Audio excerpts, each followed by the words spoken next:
Assalamualaikum warahmatullahi wabarakatuh. Bismillahirrahmanirrahim.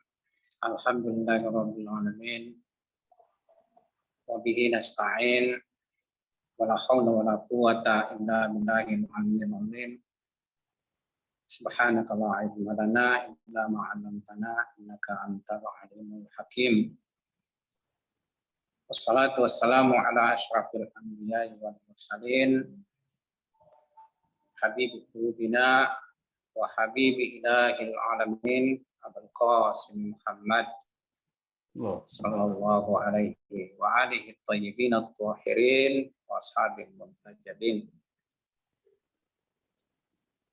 Pertama saya aturkan hormat kepada Ketua Umum ABI Ustadz Habib Zair Yahya yang juga pada kesempatan ini saya ucapkan selamat milad kepada Abi yang ke-11. Semoga ormas kita ini Abi beserta saudaranya Hijabi bisa merealisasikan cita-cita Mahdiisme di Indonesia. Demikian pula saya aturkan hormat kepada Ustadz Supratman yang lebih kita kenal dengan Ustadz Supa Atahna yang juga sebagai pemateri pada webinar ini, juga kepada Ketua Wilayah ABI saudara kita Syahril yang sudah menyediakan acara webinar ini supaya kita sebagai sosok penanti imam zaman tidaklah bersifat pasif tapi senantiasa aktif dan progresif. Pada kesempatan ini saya diberikan amanah untuk membawakan materi Mahdiisme dalam perspektif Irfan. Supaya belum saya lupa, juga saya hormati kepada semua hadirin dan hadirat yang hadir pada webinar ini. Semoga kita semua mendapatkan rahmat Allah Subhanahu wa taala serta tuntunan dari Imam Mahdi Ajallahu Ta'ala Farajahus Syarif.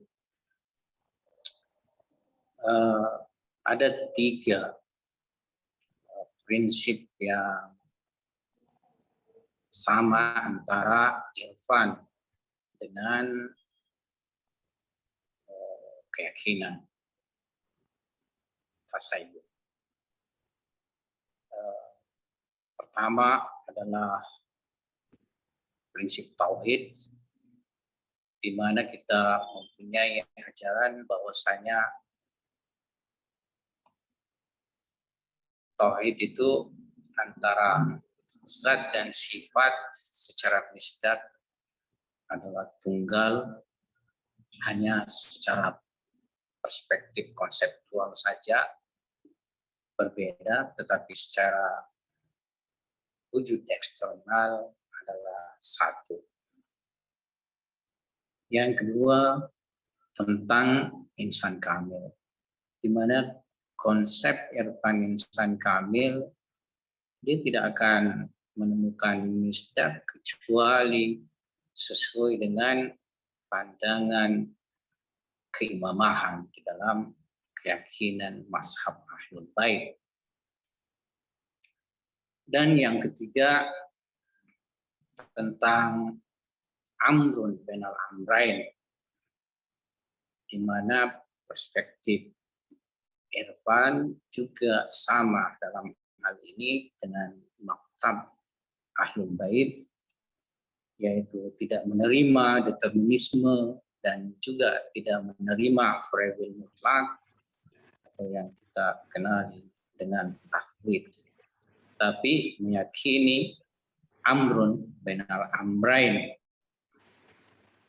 Dan ini saya pikir bahwasanya kekuatan khurafa di dalam perjalanan suluknya serta kekuatan argumentasi tidak terhadap hasil daripada suluknya menemukan realisasi dan korelasi dengan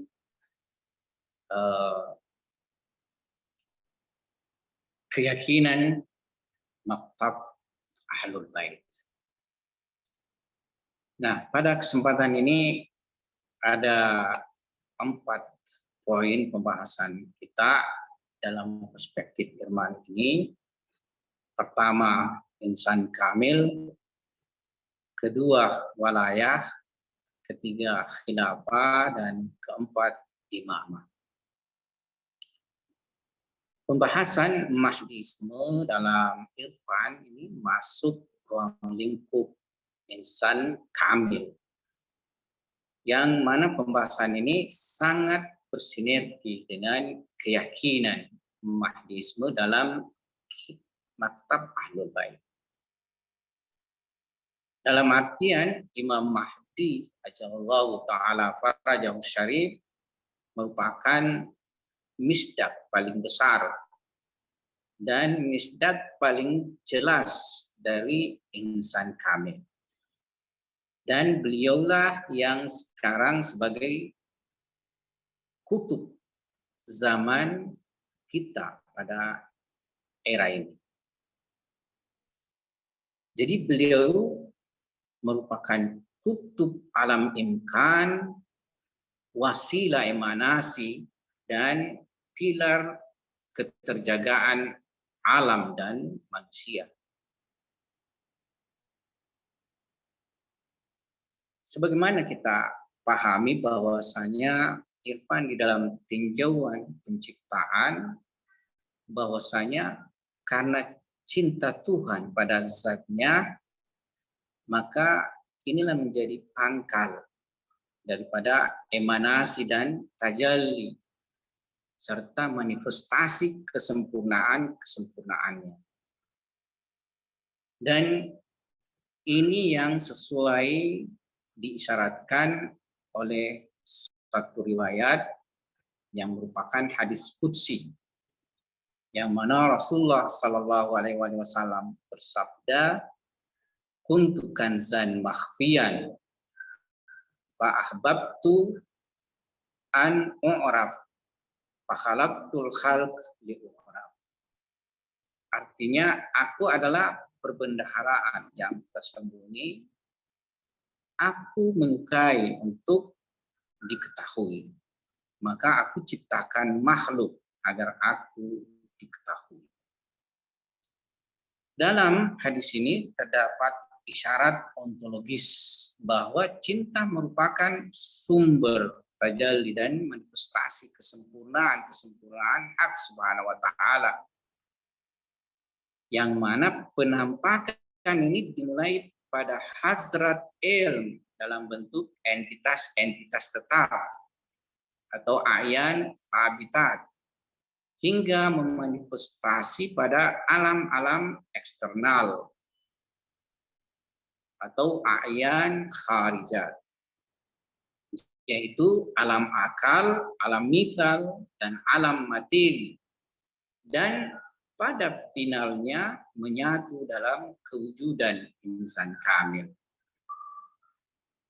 Di antara ratusan riwayat yang terdapat dalam kitab-kitab Irfan Islami, hadis yang masyhur dinukil dalam berbagai kitab tersebut adalah hadis qudsi ini.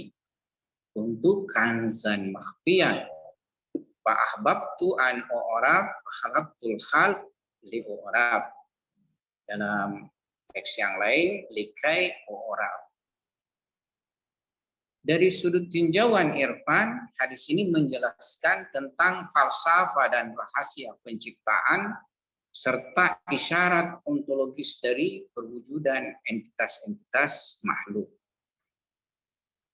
Pada hakikatnya, kunci pembahasan penciptaan Irfani ada pada penjelasan hadis ini, serta pembahasan yang berhubungan dengannya seperti faid akdas dan faid mukaddas, manifestasi dan tajalli nama-nama, entitas-entitas tetap, pernikahan nama-nama, serta insan kamil.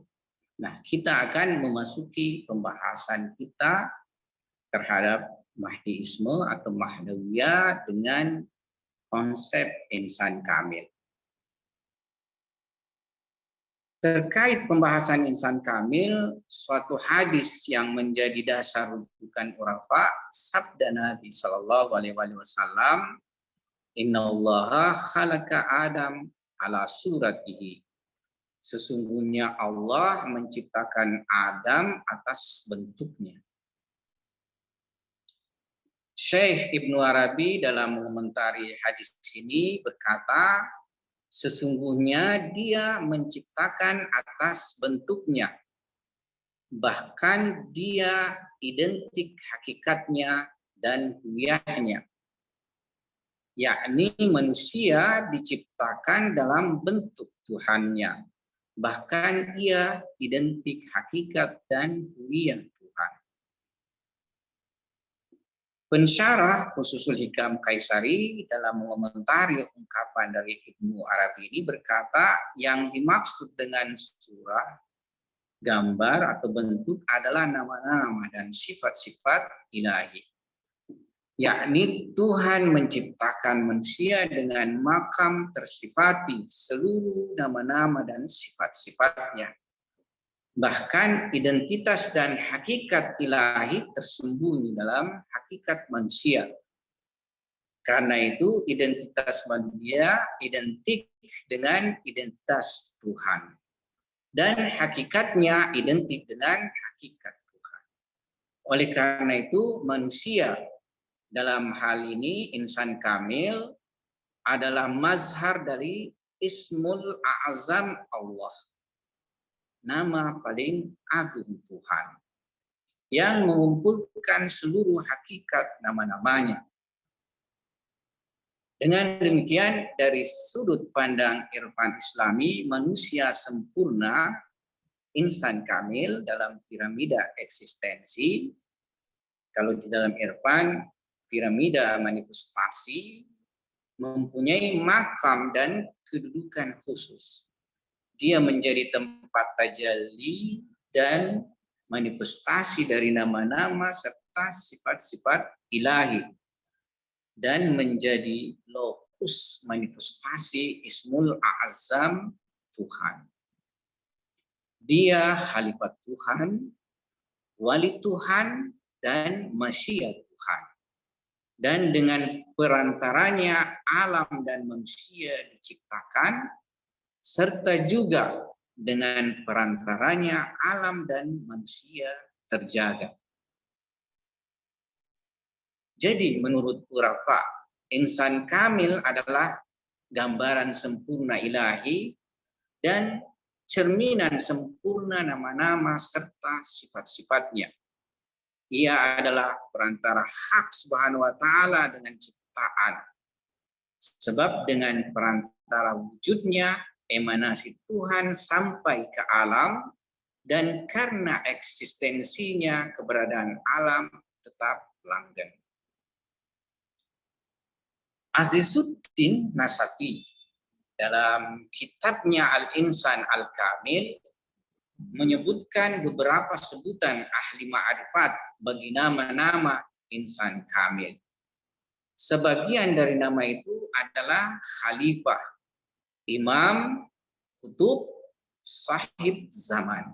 Nah, di sini kita sudah lihat titik temu pandangan urafa. Sahib zaman, yang mana sekarang ini kita punya sahib zaman adalah Imam Mahdi ajallahu ta'ala barajah syarif. Aine giti namo Mahdi, bahkan nama Mahdi, Hadi, Jome Jahon namo, Pispo, dan lainnya. Sebagian nama-nama ini adalah bahasa Persia. Dia berkata tentang insan kamil. Insan kamil senantiasa ada dalam alam. Keseluruhan maujud-maujud mereka itu seperti Keseluruhan mawjud-mawjud maksudnya itu seperti satu individu. Dan mawjud-mawjud tidak bisa tanpa kalbu. Karena itu insan kamil senantiasa ada dalam alam. Dan kalbu tidak lebih dari satu. Maka insan kamil dalam alam tidak lebih dari satu. Dalam alam terdapat banyak orang berpengetahuan, namun yang menjadi kalbu alam tidak lebih dari satu. Yang lain berada pada tingkatan-tingkatan dan masing-masing berada pada suatu tingkatan. Sebab yang satu-satunya di alam tersebut meninggalkan alam ini, maka satu dari yang lainnya mencapai tingkatannya dan menempati kedudukannya. Sehingga alam tidak pernah tanpa kalbu. Di sini kita melihat bahwasanya setiap zaman terdapat satu insan kamil. Dan apabila insan kamil ini ia meninggalkan alam ini, maka harus ada yang menggantikan kedudukannya. Karena alam tidak boleh tanpa kalbu. Alam mesti senantiasa memiliki insan kamil atau imam. Imam Khomeini rahmatullah alaihi dalam menjelaskan hakikat insan kamil berkata, sebagaimana cermin insan kamil memantulkan gambaran hak subhanahu wa ta'ala dan Tuhan menyaksikan dirinya dengannya. Di samping itu ia juga sebagai cermin penyaksian seluruh alam eksistensi. Dari ibarat Imam Khomeini ini dapat kita pahami bahwa menurut beliau insan kamil seperti sebuah cermin yang mempunyai dua sisi, mempunyai dua wajah. Satu wajah adalah nama-nama dan sifat-sifat ilahi bertajalli, dan Tuhan menyaksikan dirinya dalam pantulan cermin sebagai gambaran dirinya, dan wajah lainnya memperlihatkan alam eksistensi dengan seluruh sifat dan kesempurnaan eksistensialnya. Berdasarkan kita punya penjelasan ini, maka